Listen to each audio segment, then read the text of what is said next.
Rasakan di jiwaku ketenangan batinku, ada dalam hadiratmu, ku menyembahmu.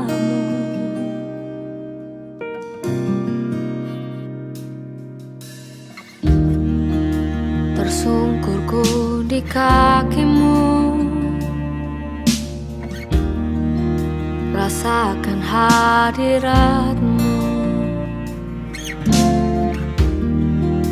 Takkan ku melepaskanmu, kau cahaya bagiku. Mengiringmu seumur hidupku, masuk dalam rencanamu Bapa. Pikiranku, kehendakku, ku serahkan padamu. Harapanku hanya di dalam-Mu, ku kan teguh bersama-Mu Tuhan. Jadikanku bejana-Mu untuk memuliakan-Mu.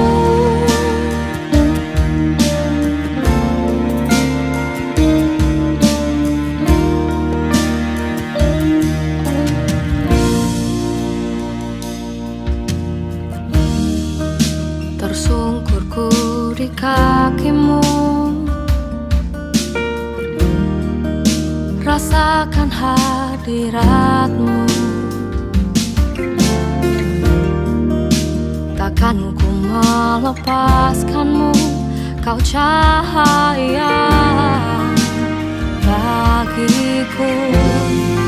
Mengiringmu seumur hidupku, masuk dalam rencana-Mu Bapa. Pikiranku, kehendakku, ku serahkan padamu. Harapanku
Shalom, puji Tuhan, selamat berjumpa kembali saudara-saudaraku yang dikasihi Tuhan. Sungguh hanya karena anugerah kalau pada saat ini kita bisa bersua dalam ibadah online ini, di mana situasi-situasi berkenaan dengan pandemi ini belum berlalu, tapi selalu saya menyebut ini adalah anugerah demi anugerah yang menyertai kita. Amin. Karena itu mari saudara, sebelum kita menerima tubuh dan darah Tuhan dalam perjamuan kudus, terlebih dahulu kita akan menyimak, mempelajari anugerah kebenaran firman Tuhan yang akan terus menyertai kita, membawa kita hidup di dalam anugerah demi anugerah di masa-masa sukar seperti sekarang ini. Dan tema kita pada saat ini adalah berpaut. Tema ini saya ambil dari beberapa bagian di Alkitab, ya. Dan kata berpaut kalau dilihat dari Kamus Besar Bahasa Indonesia, itu artinya terikat erat-erat pada, terikat erat-erat pada, ya, atau melekat, melilit, ya, erat-erat, melekat, melilit erat-erat pada, ya, pada sesuatu, atau berpegang kuat-kuat. Jadi sekali lagi kata berpaut itu adalah terikat erat-erat, melilit erat-erat, atau berpegang kuat erat-erat, ya. Nah saudara, untuk memahami hal ini saya mengajak saudara untuk melihat satu bagian dari kehidupan seorang hamba Tuhan yang bernama Daud, ya. Dari latar belakang dari kisah ini kita akan mengambil sebuah pelajaran apa arti berpaut itu, ya. Nah, diambil dalam 1 Samuel pasal ke-30 ayat 1-6. Saya akan bacakan, kemudian saya akan ceritakan latar belakangnya dari ayat-ayat ini. Demikianlah firman Tuhan 1 Samuel pasal ke-30 ayat 1-6. Ya, firman Tuhan berkata, ketika Daud serta orang-orangnya sampai ke Siklak pada hari yang ketiga, orang Amalek telah menyerbu tanah Negeb dan Siklak. Siklak telah dikalahkan oleh mereka dan dibakar habis, ya. Ayat kedua, perempuan-perempuan dan semua orang yang ada di sana, tua dan muda, telah ditawan mereka dengan tidak membunuh seorang pun. Mereka menggiring sekaliannya, kemudian meneruskan perjalanannya. Ayat 3, ketika Daud dan orang-orangnya sampai ke kota itu, tampaklah kota itu terbakar habis, dan istri mereka serta anak mereka yang laki-laki dan perempuan telah ditawan. Lalu menangislah Daud dan rakyat yang bersama-sama dengan dia itu dengan nyaring, sampai mereka tidak kuat lagi menangis. Juga kedua istri Daud ditawan, yakni Ahinoam perempuan Yisrael dan Abigail bekas istri Nabal orang Karmel itu. Ayat ke-6, dan Daud, perhatikan baik-baik, ya, dan Daud sangat terjepit karena rakyat mengatakan hendak melempari dia dengan batu. Seluruh rakyat itu telah pedih hatinya, masing-masing karena anaknya laki-laki dan perempuan.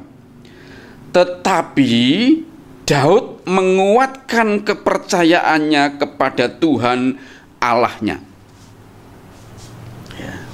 Nah, untuk memahami ini tentu kita harus belajar di pasal-pasal sebelumnya. Nah, saya akan garis besarkan konteksnya, yaitu perhatikan baik-baik saudara. Setelah Daud itu membiarkan hidup Saul, ya, artinya untuk kedua kalinya Daud itu punya kesempatan untuk membunuh Raja Saul, Raja Israel. Namun kedua kalinya pula Daud membiarkan Saul itu lepas atau hidup, ya. Daud memutuskan pergi ke Raja Akis, karena dia merasa nanti kalau di wilayah Israel akan terus dikejar oleh Raja Saul, maka dia memutuskan ya pergi ke Raja Akis, raja kota Gad di Filistin. Ya, itu dalam 1 Samuel pasal 27 ayat 1 sampai 3, ya. Nah, atas seizin Raja Akis, Daud boleh tinggal ya di Filistin dan diberi daerah namanya Siklak. Ya. Daud tinggal selama 6 bulan ya. 16 bulan di sana. Ya, artinya 1 tahun 2 bulan. Ya. 1 tahun 4 bulan maksud saya, ya. Nah, oleh Raja Akis, Daud juga diangkat sebagai pengawal pribadi. Dan pengikut-pengikut Daud sejumlah 600 orang itu juga menjadi pasukan yang bergabung dengan Raja Akis. Jadi kalau ada perang, maka Daud dijadikan pengawal pribadi Raja Akis, lalu orang-orang Daud ikut berperang. Ya. Nah, perhatikan baik-baik saudara. Ketika raja-raja Filistin yang lainnya, dari Filistin terdiri kota-kota di mana ada raja-rajanya, ya, itu mau maju berperang, ya, ya, di mana Raja Akis juga ikut berperang akan melawan Raja Israel, ya. Nah, pada saat itu tentu saja Israel masih rajanya adalah Raja Saul, saudara, ya. Tapi Daud karena sudah berjanji, maka dia mau mengikuti Raja Akis untuk ikut berperang, ya, mengiringinya. Namun raja-raja kota Filistin itu keberatan. Mereka menekan, mereka mengatakan bahwa keberatan adanya Daud dan pasukannya ikut, lalu membuat Raja Akis terjepit. Kemudian Raja Akis memanggil Daud dan berkata bahwa maaf Daud, saya jujur senang dengan kamu, ya. Kamu orang yang baik dan jujur. Namun raja-raja lain di kota-kota Filistin ini keberatan jika kamu ikut perang. Karena itu daripada menjadi sebuah masalah, pulanglah kamu ke Siklak dengan orang-orangmu, ya. Walaupun Daud itu sedang keberatan, namun akhirnya Daud tidak berdaya. Daud akhirnya pulang bersama dengan 600 orang-orangnya, ya. Pulang ke Siklak, saudara. Nah, dari situlah saudara, kita tahu dalam perjalanan dari tempat itu ke Siklak itu memakan waktu 3 hari. Makanya tadi di pasal ke-30 ayat 1, setelah 3 hari sampailah mereka di Siklak. Namun ternyata sampai di Siklak, kita membaca tadi bahwa ternyata orang-orang Amalek sudah datang ke situ lebih dahulu, ya, menghancur leburkan, membakar kota itu, merampasi barang-barangnya, dan bahkan istri-istri mereka, anak-anak laki perempuan mereka diangkut semuanya, ya. Tapi masih ada rakyat yang tertinggal di situ, ya, tidak semuanya dibunuh, ya, tapi ada yang ditawan dibawa, ya. Nah, ketika Daud dan pasukannya datang ke situ, mereka mendapati kota sudah terbakar habis dan anak istri mereka tidak ada, maka Alkitab mencatat Daud dan orang-orangnya atau rakyat itu menangis dengan suara yang sangat nyaring, dan mereka tidak hanya sekedar nangis, sampai suara mereka habis waktu mereka nangis. Dan yang membuat masalah adalah rakyat yang ada, karena anak dan istri mereka tidak ada, mereka tidak hanya bersedih saja, namun mereka juga punya maksud atau niat ingin mengrajam Daud atau melempari Daud dengan batu. Ya. Nah, saudara kasih dalam Tuhan, dari sini kita sekarang bisa belajar, saudara. Ya. Sekarang kita bisa belajar. Dalam kondisi ini Daud sangat terjepit. Dia terhimpit situasi, ya, antara dia sendiri kehilangan istri dan anak-anak, namun juga di pihak lain rakyat sekarang sedang akan merajam dia dengan batu atau membunuhnya dengan kata lain, ya. Dan Daud itu mempunyai beberapa pilihan dalam situasi itu. Yang pertama, dia bisa melarikan diri, meninggalkan tempat itu dan menyelamatkan diri. Ya. Yang kedua, dia bisa melawan rakyat yang hendak melemparnya dengan batu. Ya. Dia punya kekuatan karena Tuhan menyertai dia. Atau yang ketiga, dia akan menjelaskan kepada rakyat bahwa ia tidak bersalah.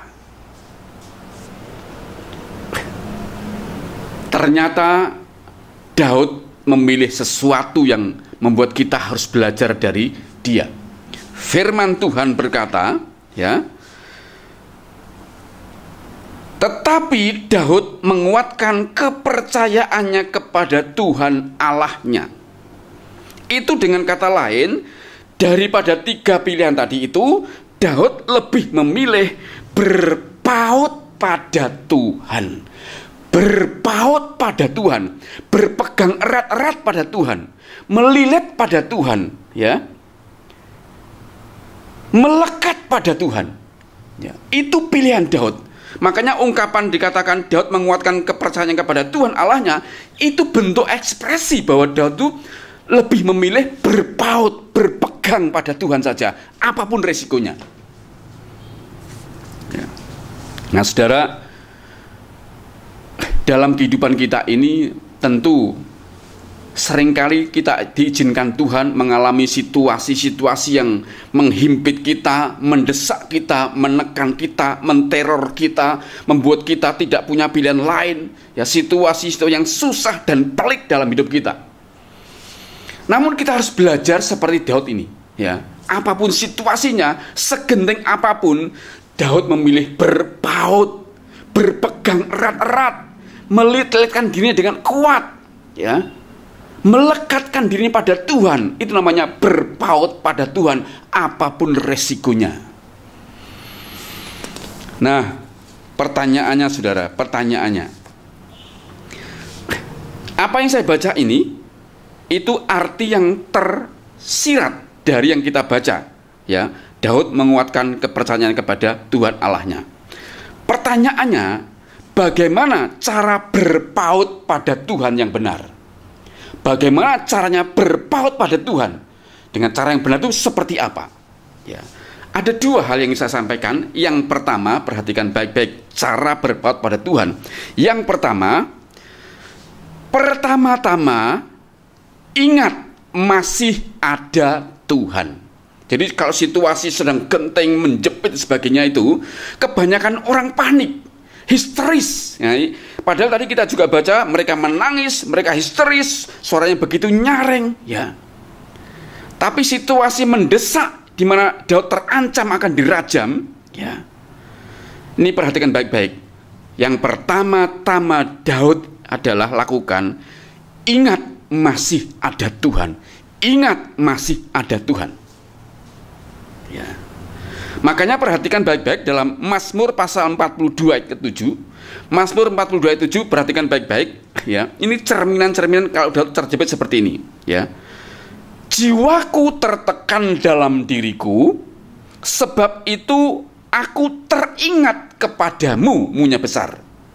Sekali lagi, Mazmur 42 ayat 7 berkata, jiwaku tertekan dalam diriku, sebab itu aku teringat kepadamu, kepada Tuhan. Ya.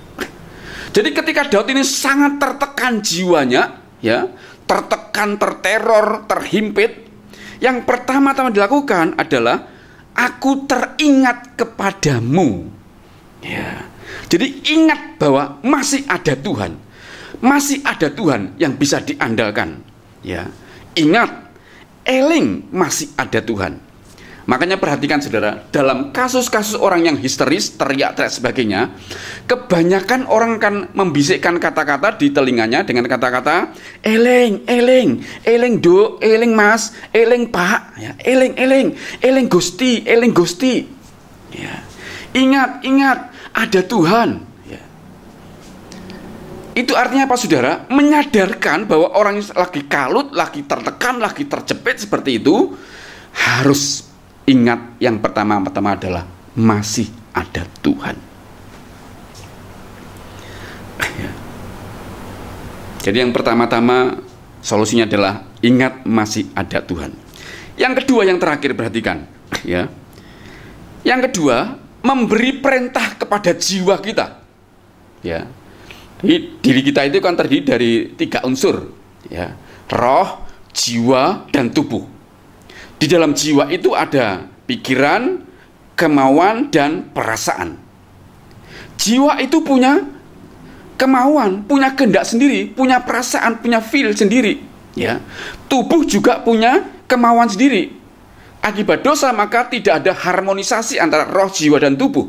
Waktu di Taman Eden, harmonisasi antara roh, jiwa, tubuh itu terpelihara, ya.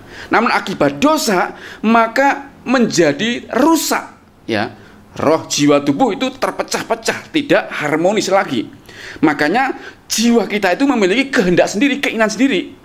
Nah, caranya, ya, yang kedua, bagaimana berbuat pada Tuhan adalah memberi perintah kepada jiwa agar tenang dan tetap berharap kepada Tuhan. Sekali lagi, memberi perintah kepada jiwa, ya, agar tenang dan tetap berharap kepada Tuhan. Artinya mendidik jiwa kita bahwa masih ada harapan, yaitu di dalam Tuhan, ya. Nah, saya akan buktikan saudara bahwa jiwa itu harus dididik, ya, diperintah agar situasi yang menjepit itu jiwa bisa ditundukkan, ditaklukkan. Karena jiwa itu punya kehendak sendiri, punya kemauan sendiri. Kalau nggak ditaklukkan, maka dia akan punya dominasi, ya, punya kekuatan untuk menggagalkan keinginan roh, ya. Nah, perhatikan baik-baik. Saya baca dalam Mazmur pasal 42 ayat 6, Mazmur 42 ayat 12, dan Mazmur 43 ayat 5. Nah, uniknya begini, perhatikan baik-baik, ya. Mazmur pasal 42 ayat 6, 42 ayat 12, 43 ayat ke-5, ya. Tiga-tiganya ayat ini ditulis sama persis, tidak kurang, tidak lebih, sama, serupa, dan persis. Ditulis plek sama, ya. Nah, saya perhatikan baik-baik, ya. Saya akan baca, saudara perhatikan. Mengapa engkau tertekan, hai jiwaku? Jadi Daud ini sedang berkomunikasi manusia rohnya dengan jiwanya. Dia berkata, ini dalam kondisi, kalau saudara baca di ayat 5, 3 atau 7, ya, atau 8, kalau Mazmur 42 itu ayat yang ke-11, ya, 10 atau 13-nya. Kalau 43 ayat ke-4, 3 atau ayat ke-6-nya di atas ke bawahnya, ya. Semua menunjukkan Daud sedang tertindih, terjepit, terancam bahaya, ya, dikejar musuh, dikepung musuh, semua situasi sangat menekan. Nah, dari situasi ini 3 ayat ini sama persis, jiwanya tertekan, lalu dia mencoba untuk memerintah jiwanya. Nah, perhatikan baik-baik, katakan ini, saya ulang lagi, saudara. Mengapa engkau tertekan, hai jiwaku, dan gelisah di dalam diriku? Berharaplah kepada Allah, sebab aku akan bersyukur lagi kepadanya, Tuhan, penolongku dan Allahku. Jadi Daud ini memerintahkan jiwanya, ya, untuk tidak tertekan, untuk tidak gelisah, tetapi berharap kepada Allah, sebab dia akan bersyukur lagi kepadanya, bahwa Allah lah satu-satunya penolong dan juru selamat dia. Nah, ini unik, saudara, karena 3 ayat yang terpisah ini ditulis sama persis. Itu artinya kalau 3 ayat ditulis berulang-ulang dengan sama persis, ini menunjukkan sesuatu yang sangat serius, sungguh-sungguh membutuhkan perhatian, karena di dalamnya ada sebuah pelajaran kehidupan yang luar biasa. Nah, pertanyaannya, saudara, ya. Tadi yang kedua tadi kan memerintahkan jiwa agar jiwa itu tetap berharap kepada Tuhan, ya. Pertanyaannya, bagaimana caranya agar jiwa itu dapat diperintah? Karena jiwa yang terdiri dari pikiran, kemauan, perasaan itu punya kehendak sendiri, bahkan cenderung mengendalikan hidup manusia, ya. Jadi saudara perhatikan baik-baik, ini pelajaran yang memang sedikit harus berpikir keras, berpikir cerdas, ya. Jadi manusia kan terdiri sekali lagi dari roh, jiwa, tubuh. Karena dosa mengalami disharmonisasi, ya. Roh punya kemauan sendiri, jiwa punya kemauan sendiri, tubuh punya kemauan sendiri. Ya. Nah, satu-satunya akses unsur manusia yang terhubung dengan Tuhan itu hanyalah roh. Yang pertama bisa menyadari adanya Tuhan, menerima Tuhan, sebagainya itu adalah roh. Namun roh ini terhalang oleh dominasi atau kekuatan dari jiwa dan tubuh. Contohnya saudara, contohnya dalam kasus Matius pasal 26 ayat 40 sampai 41, Petrus, Yakobus dan Yohanes belum memiliki roh yang kuat. Ya, belum punya roh yang kuat. Makanya disuruh berdoa, mereka bertiga malah tidur. Ya, saya katakan belum memiliki roh yang kuat karena belum menerima Roh Kudus. Ya, belum bersama Roh Kudus. Maka roh mereka belum kuat. Nah, ketika mereka disuruh berdoa, mereka malah tidur, saudara. Makanya Tuhan Yesus berkata, roh memang penurut, tetapi daging lemah. Artinya, jiwa dan dagingnya lebih kuat. Sehingga ketika mata mengantuk, mereka langsung tidur. Sedangkan roh tidak mampu mencegah, sekalipun roh itu setuju bahwa berdoa itu baik. Roh itu setuju berdoa itu baik, namun dia tidak berdaya. Kalah kekuatannya dengan jiwa dan tubuh. Nah, karena itu pertanyaannya, bagaimana caranya agar jiwa itu dapat diperintah? Jawabnya adalah, satu-satunya cara agar jiwa bisa diperintah dan nurut adalah kita harus mempunyai roh yang lebih kuat dibandingkan jiwa dan tubuh. Ya, kita mempunyai roh yang kuat.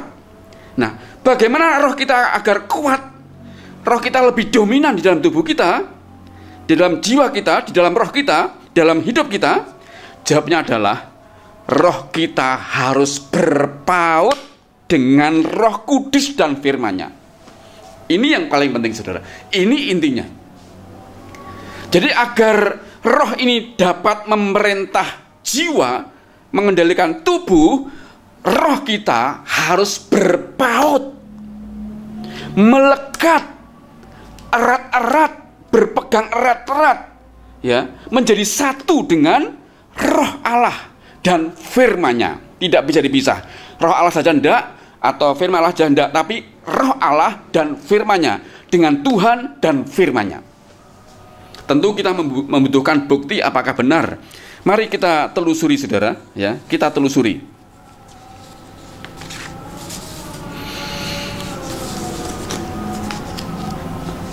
Kita akan baca dalam 1 Samuel pasal 16 ayat ke-13 yang menunjukkan bahwa Daud itu rohnya berpaut dengan roh Allah atau dengan Tuhan. Ya, dia tidak bisa hidup tanpa roh Allah. Juga dia tidak bisa hidup tanpa firman Tuhan. Ya, kita akan baca dan saya akan bacakan beberapa ayat sampai saudara merasa, oh ternyata dikonfirmasi, diteguh dengan firman Tuhan. Nah, saya akan baca satu-satu. 1 Samuel pasal 16-13 berkata demikian. Samuel mengambil tabung tanduk yang berisi minyak itu dan mengurapi Daud di tengah-tengah saudara-saudaranya. Ya. Jadi ini sejak awal bagaimana ceritanya Daud itu berpaut dengan Roh Kudus atau dengan Allah. Ya. Sebelum dia dilantik sebagai raja, jauh-jauh hari dia didatangi Tuhan lewat Samuel. Samuel membawa tabung tanduk yang berisi minyak. Begitu ketemu, maka Samuel mengurapi Daud di tengah-tengah saudara-saudaranya. Nah, firman Tuhan selanjutnya berkata demikian. Sejak hari itu dan seterusnya berkuasalah roh Tuhan atas Daud. Sejak hari itu berkuasalah roh Tuhan atas Daud. Ya. Jadi sejak diurapi Samuel dengan minyak itu, berkuasalah, ya, berkuasalah roh Tuhan atas Daud. Sejak hari itu roh Daud berpaut dengan Roh Kudus, dengan roh Allah, dengan Tuhan. Ya. Sebagai bukti bahwa Daud tidak mau ditinggalkan roh Allah, perhatikan baik-baik dalam Mazmur 51 ayat 13. Berkata demikian, ya. Janganlah membuang aku dari hadapanmu, dan janganlah mengambil rohmu yang kudus daripadaku. Konteksnya Daud melakukan sebuah kesalahan atau dosa. Dari situ dia sadar betul bahwa tanpa roh Allah dia tidak mampu hidup. Maka dia berkata, janganlah membuang aku dari hadapanmu. Artinya, jangan kau buang aku Tuhan dari hadiratmu, ya. Dan janganlah mengambil rohmu, ya, yang kudus daripadaku. Artinya selama itu Roh Kudus sudah menyatu dengan dia, dan Daud berpaut dengan Roh Kudus.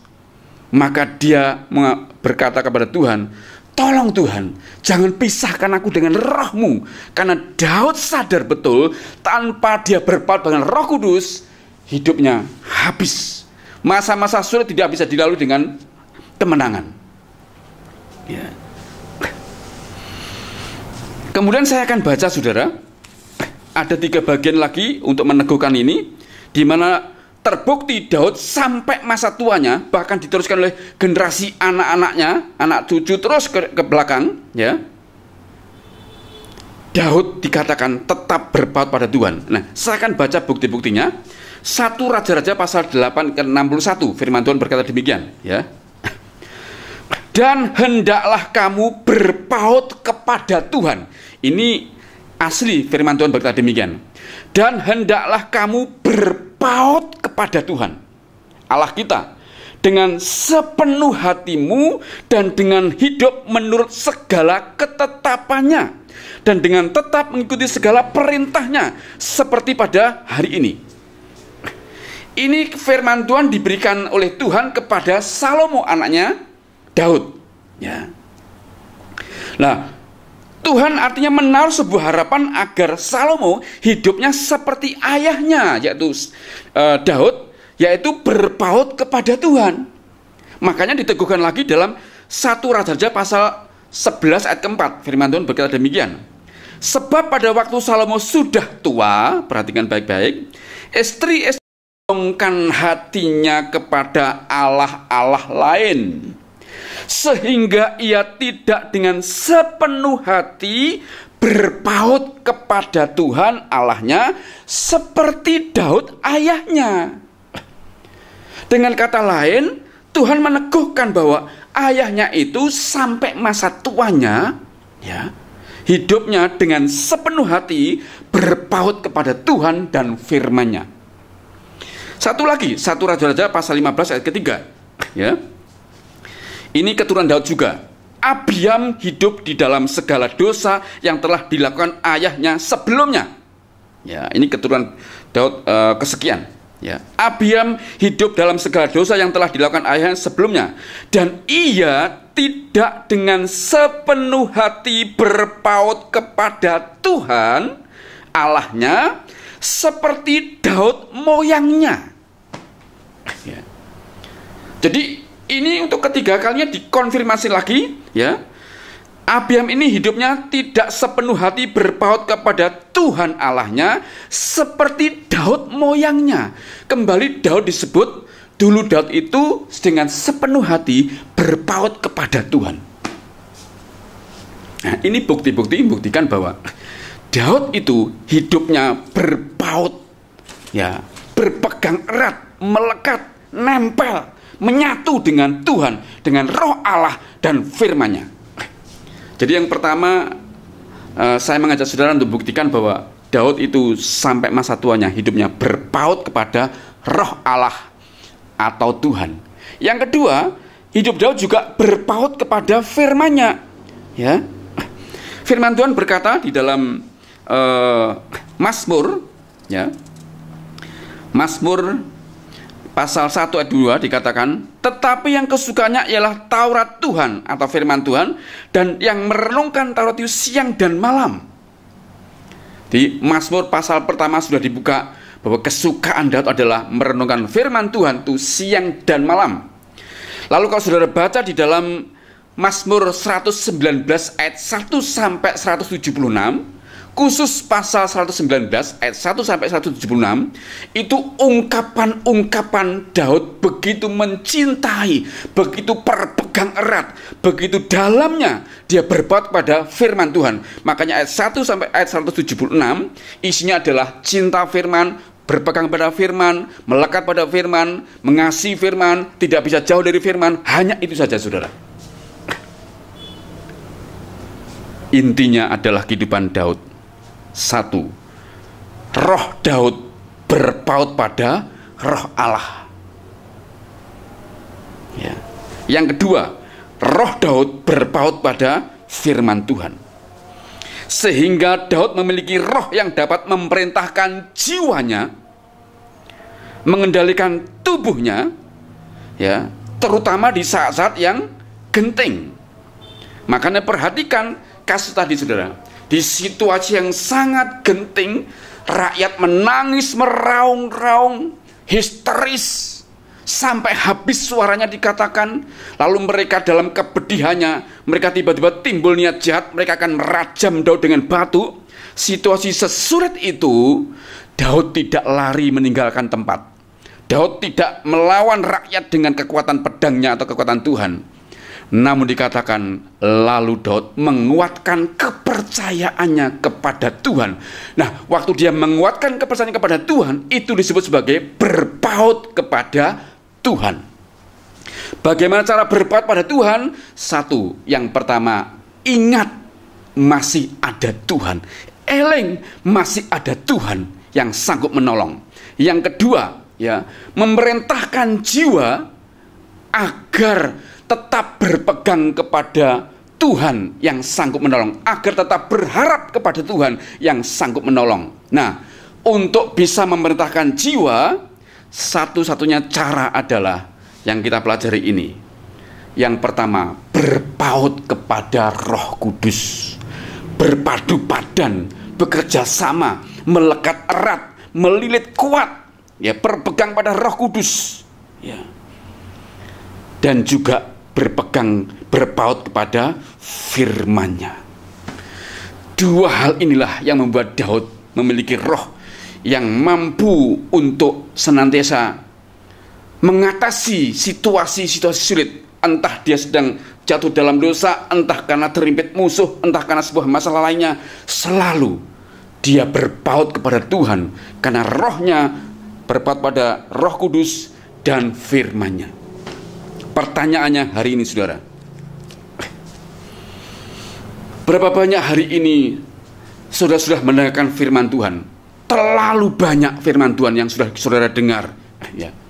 Terlalu banyak. Saudara sudah menerima khotbah tiap minggu, bahkan bisa menambah dengan cara melihat di YouTube atau di media-media sosial, tiap hari dapat kiriman-kiriman firman Tuhan, ya.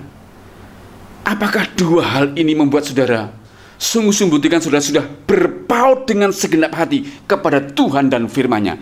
Kalau saudara berpaut pada firman Tuhan, berpaut pada Roh Allah setiap hari dengan sepenuh hati, situasi sesulit apapun yang menghimpit kita tidak membuat kita lari meninggalkan tempat, tidak membuat kita lari menyangkal Tuhan, tidak membuat kita lari memuji orang-orang, ya. Namun membuat kita tetap berpegang kepada pertolongan dan berharap kepada pertolongan Tuhan saja. Daud sudah membuktikan, saudara. Karena itu coba saudara, mari di situasi ini, ya, yang pertama situasi pandemi, apa yang kita lakukan selama ini, saudara? Mari kita jujur, ya.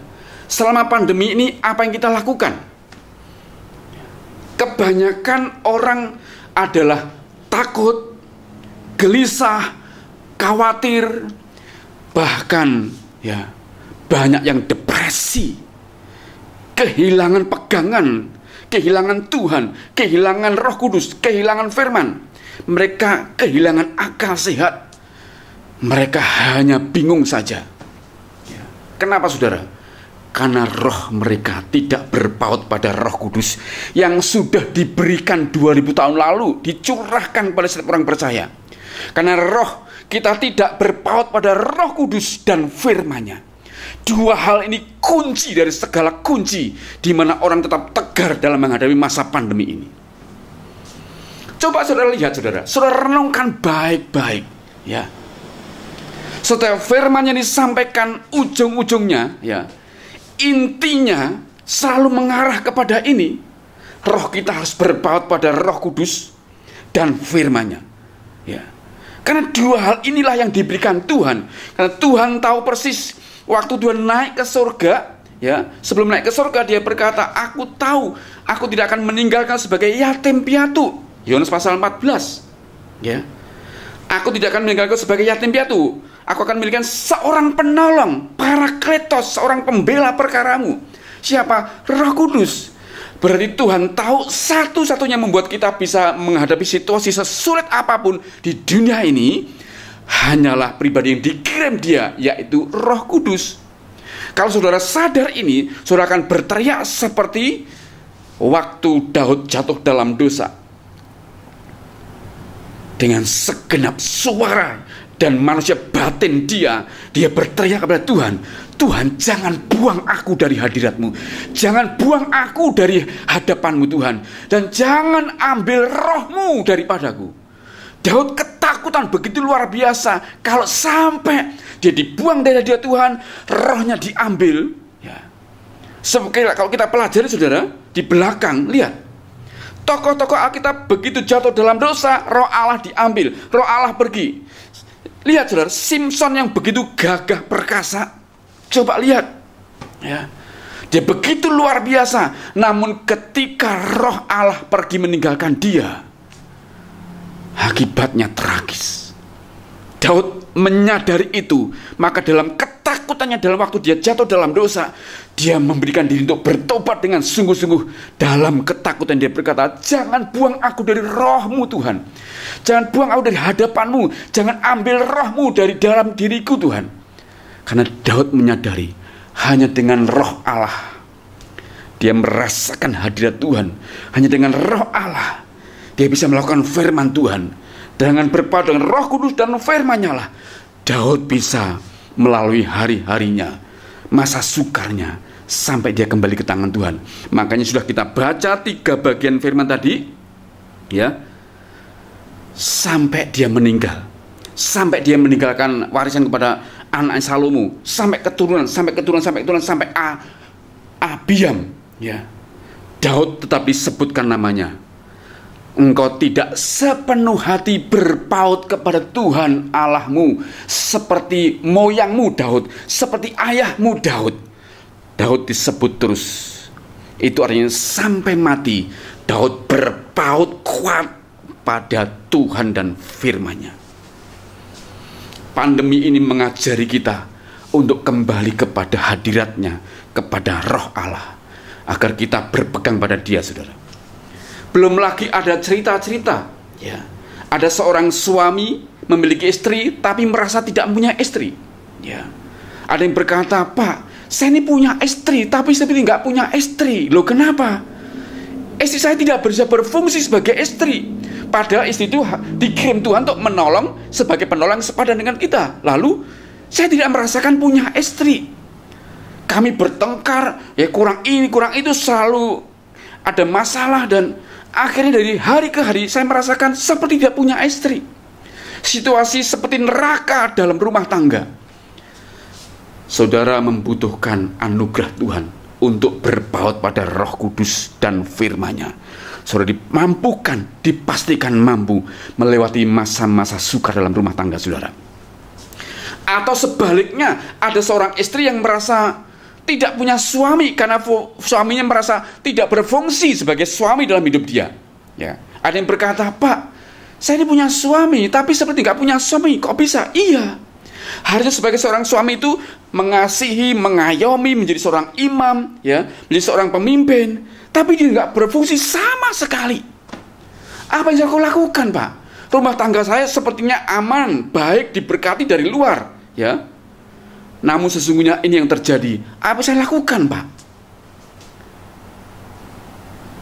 Sebagai istri, saudara akan bingung dan tidak bisa mengambil keputusan atau bertindak dengan tepat selama tidak mengambil keputusan seperti Daud memutuskan diri berpaut pada Roh Kudus dan firman-Nya. Roh Kudus, oknum dari Allah, pribadi Allah sendiri, itu akan memberikan kekuatan, kuasa, kemampuan untuk memilih, kemampuan untuk bertindak, kemampuan untuk berpikir, kemampuan untuk melangkah. Sementara firman-Nya menjadi suluh, ya. Roh Kudus memampukan kita untuk memahami firman-Nya, mengerti firman-Nya, juga melakukan firman-Nya. Roh Kudus sekalian yang buat kita mampu berpegang pada firman-Nya. Jadi hal ini dalam kehidupan kita sebagai rumah tangga pun, sebagai suami atau sebagai istri, kita seringkali terjepit dalam situasi-situasi seperti neraka dalam rumah tangga. Hanya orang-orang yang berpegang teguh pada Roh Allah dan firman-Nya yang sanggup melewati masa-masa sukar. Jangan berpikir Daud itu hidupnya mulus. Dia tidak hanya dosa karena adanya Batseba, namun lihat saudara, anak-anaknya yang berontak, ya, anak-anaknya mau membunuh dia sampai dia ngungsi, ya. Lihat, dia juga punya situasi di mana digoda untuk sombong. Ada banyak situasi-situasi yang sulit dia hadapi, ya. Namun semua dituangkan dalam firman Tuhan, yaitu terutama dalam Mazmur. Dan dari Mazmur kita tahu tadi betapa kalau dia berpaut pada Tuhan, dia bisa memerintahkan jiwanya. Waktu ada kegelisahan, kekhawatiran, ketakutan, kebimbangan, masalah besar, dia berkata, "Hai jiwaku, tenanglah, ya, dan tetap berharaplah kepada Tuhan Allahku, karena aku akan bersyukur kembali, berharap kembali, karena Tuhan adalah penolongku, ya, dan juru selamatku." Daud bisa memerintahkan jiwanya, mengendalikan jiwanya, mengendalikan tubuhnya. Itu proses waktu demi waktu dia mengalami kemenangan demi kemenangan, sehingga Daud menjadi satu-satunya pribadi yang ditulis dalam Kisah Rasul bahwa aku berkenan kepada Daud bin Isai, hambaku yang kukenan atau yang berkenan di zamannya. Atau saudara sebagai seorang pengusaha yang punya usaha hari ini, situasinya tentu saja tergoncang, ya, terdampak oleh virus corona ini, ya. Mungkin pelanggan sudah sepi, ya, order-order menjadi berkurang banyak, turun sekian persen, yang dulunya bisa 100%, sekarang hanya mungkin 20% jalan atau 10% jalan. Itu memukul begitu rupa dalam kehidupan perekonomian kita, ya. Apa yang bisa kita lakukan, saudara? Yang bisa kita lakukan adalah berpaut pada Roh Kudus dan firman-Nya. Karena dengan berpaut pada Roh Kudus dan firman-Nya, situasi segenting apapun yang menekan, menghimpit kita, Roh Kudus dan firman-Nya sanggup membuat kita tidak hanya dijaga dengan segala kasih karunia-Nya, tapi juga tetap dipelihara, bahkan tetap diberkati di situasi-situasi yang sesulit zaman pandemi ini. Ya. Lihatlah kehidupan kita, saudara, hari ini. Apa yang bisa kita lakukan? Tidak banyak, selain kita hanya harus memutuskan berpaut pada Roh Allah dan firman-Nya. Makanya Yohanes pasal yang ke-15 berkata, Tuhan adalah pokok anggur, kita adalah carangnya. Selama kita sebagai carang atau ranting-ranting itu melekat pada pokok anggur, maka kita akan berbuah. Tetapi sebelum berbuah lebat makin banyak, Tuhan berkata, dipotongnya, dibersihkannya ranting-ranting dan carang-carangnya. Artinya apa, saudara? Diizinkannya masalah-masalah datang, ya. Nah, waktu diizinkan masalah-masalah datang itu, pertanyaannya, apakah kita tetap melekat pada pokok anggur? Apakah kita tetap berpaut pada pokok anggur? Dan firman Tuhan berkata, ya, di luar aku kamu tidak dapat berbuat apa-apa. Artinya kalau kita tidak melekat, berpaut pada pokok anggur yang benar, Yesus Kristus, firman Tuhan berkata, kamu tidak dapat berbuat apa-apa. Kamu tidak dapat berbuah apa-apa. Hanya melekat pada Tuhan dan firman-Nya. Bahkan dikonfirmasi lagi dalam Matius pasal ke-7 ayat 24, ya.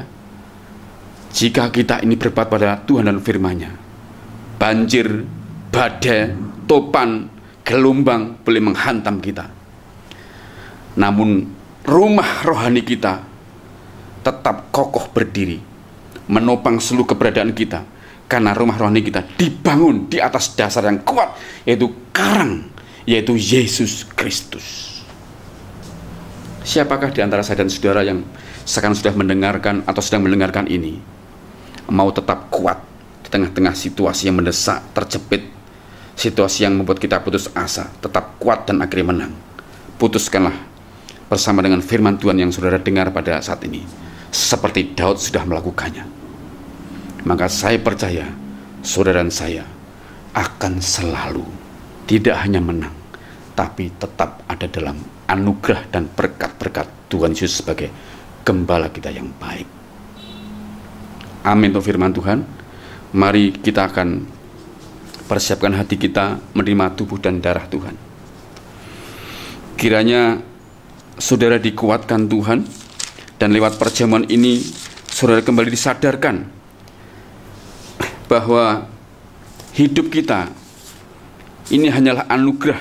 Kenapa? Karena Tuhan Yesus telah mati bagi kita, menggantikan hukuman kita, lalu dia bangkit pada hari ketiga, lalu dia naik ke surga, dia memberikan rohnya bagi kita untuk menemani, menyertai kita, dan sekarang kita sedang hidup bersama dengan pribadi roh Allah atau Roh Kudus. Mari berpaut pada Roh Kudus dan firman-Nya. Nah, mari siapkanlah perjamuan di tangan saudara. Mari angkat roti sebelah kanan tinggi-tinggi. Sebelumnya saya akan berdoa lebih dahulu sebelum kita menerimanya. Allah Roh Kudus, kami sudah mendengar firman-Mu.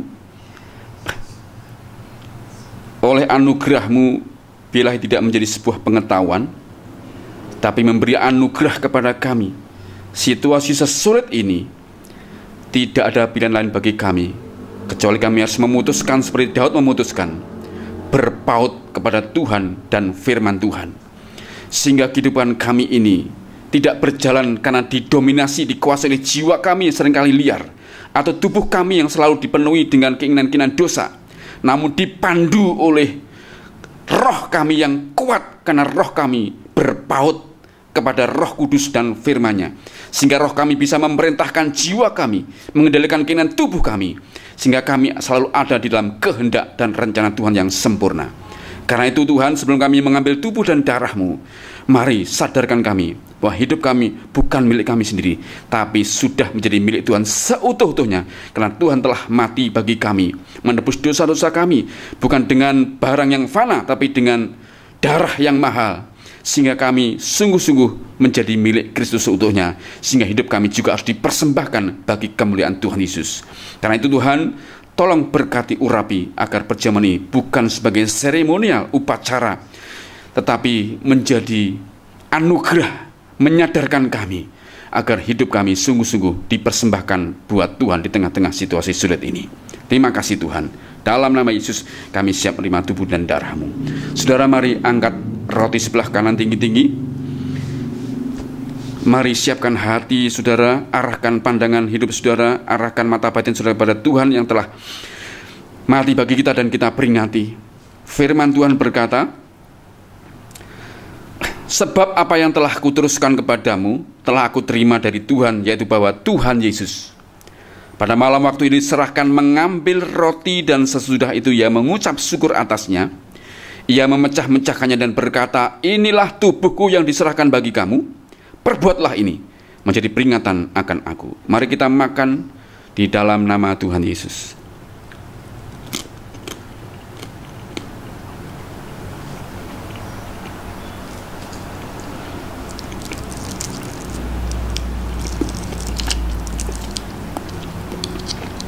Mari kita angkat cawan sebelah kanan tinggi-tinggi, dan mari mendengarkan firman kembali sebelum kita menikmatinya. Firman Tuhan berkata, demikian juga Yesus mengambil cawan sesudah makan lalu berkata, cawan ini adalah perjanjian baru yang dimeteraikan oleh darahku.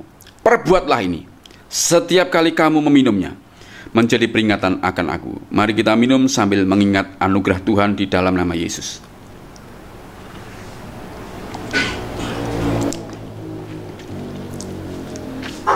Mari kita bersyukur bersama-sama. Arahkan hati dan tanganmu, angkat tangan kepada Tuhan, terimalah berkat Tuhan juga. Bapa, kami mengucap syukur. Hidup kami adalah anugerah. Kalau pada saat ini kami mengingat akan kasih dan pengorbanan melihat tubuh dan darah-Mu Tuhan, kami bersyukur kami bisa memperingatinya Tuhan. Karena itu oleh anugerah-Mu, meteraikan setiap firman-Mu yang sudah kami dengar pada saat ini Tuhan, agar di dalam kami menghadapi masa-masa sukar ini, ajari kami seperti Daud yang berpaut kepada Tuhan dan firman Tuhan sampai masa tuanya, sampai selesai hidupnya di dunia ini Tuhan. Kami rindu menjadi orang-orang yang seperti Daud, kuat di dalam roh, karena rohnya berpaut dengan Roh Kudus dan firman Tuhan, sehingga kami mampu untuk memerintahkan jiwa kami untuk tetap berharap kepada Tuhan saja, memerintahkan jiwa kami untuk tetap punya pegangan kepada Tuhan saja, dan memerintahkan tubuh kami juga untuk taat dengan kehendak dan rencana Tuhan. Sehingga situasi sesulit apapun, Kau memberikan kemenangan kepada kami Tuhan. Berkati setiap umat-Mu yang telah mengikutinya. Berkati apapun dihadapinya. Kesehatannya Tuhan berkati. Usaha pekerjaan Tuhan berkati. Pergumulan anak-anaknya dalam sekolah juga Tuhan berkati. Bahkan apapun jadi pergumulan mereka dalam usaha pekerjaan, dalam tantangan tertentu, dalam situasi tertentu apapun yang mereka membuat mereka tertekan, takut, gelisah, khawatir, ya, berkatilah mereka Tuhan. Ajari mereka untuk mulai berpaut pada Roh Kudus dan firman-Mu Tuhan, sehingga mereka akan selalu menguatkan kepercayaan kepada Tuhan dan selalu menang atas segala situasi sulit apapun. Terima kasih Bapa, terpujilah Engkau kekal selama-lamanya. Segala puji, hormat, kemuliaan bagi Engkau saja, Tuhan Yesus Kristus, yang telah memberkati kami dan menyertai kami. Haleluya, amin. Puji Tuhan, saudara, kiranya anugerah Tuhan terus berlanjut, dan minggu depan kita akan bertemu kembali. Saya berharap saudara selalu sehat dan baik-baik saja. Sampai ketemu kembali, dan shalom.